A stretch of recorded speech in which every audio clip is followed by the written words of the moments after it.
Oh, hello. A series of videos about what we might do after the virus. And today I want to talk about political correctness. It's usually these days described as woke culture. And people like Julia Hartley-Brewer from Talk Radio, or Nick Ferrari from LBC, Andrew O'Neill and the rest of them from the BBC, they will, generally speaking, say to us that political correctness has gone too far. But the problem I have with that is that they don't really define what they mean. So I'm going to set some lines in the sand about political correctness that's gone too far.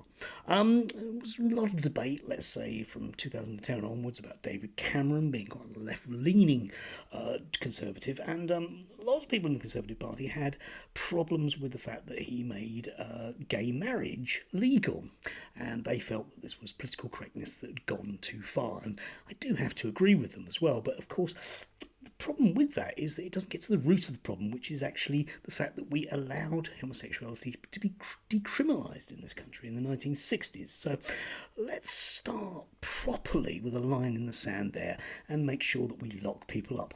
Can't get married in prison, guys.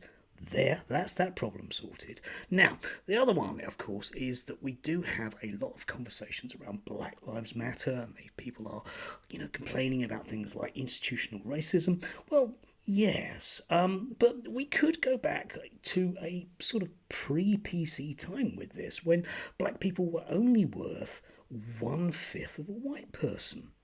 Let's go back there, shall we?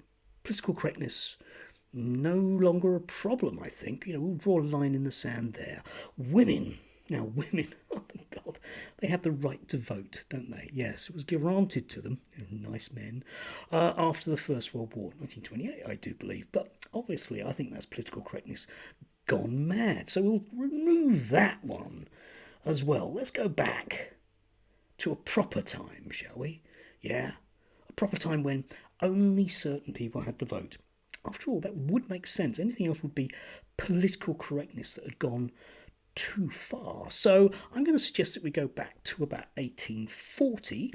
Let's just have a handful of white guys that can vote, preferably with a property qualification.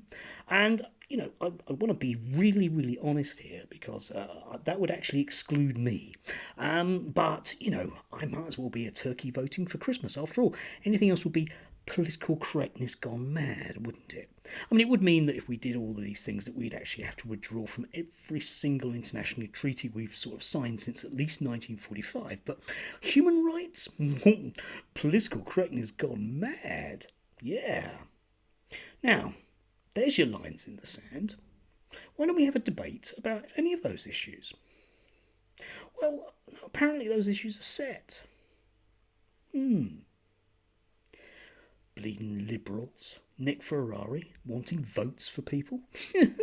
Lightweight, woke individual that he is. Julia Hartley-Brewer. They gave her a job. A woman with hormones. I want to hear exactly where it is that we want political correctness to stop. Give me a year. 1960? 1980? 1990?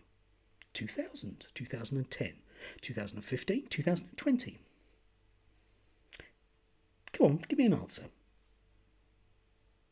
So, after the virus, let's have a distinct discussion about all of those kind of things, because all of those rights that I've just mentioned, in essence, things like the right to vote, to actually be a human being, to not be exploited, were regarded in their day as political correctness gone mad. And one of the problems that you have is that actually people want to live their lives. They just seemingly can be easily persuaded not to allow other people to live theirs. So, after the virus, I don't know, let's have an honest conversation about these things. You want to be a biased little shithead? Bring it out in the open. That way we'll know, won't we? Just an idea.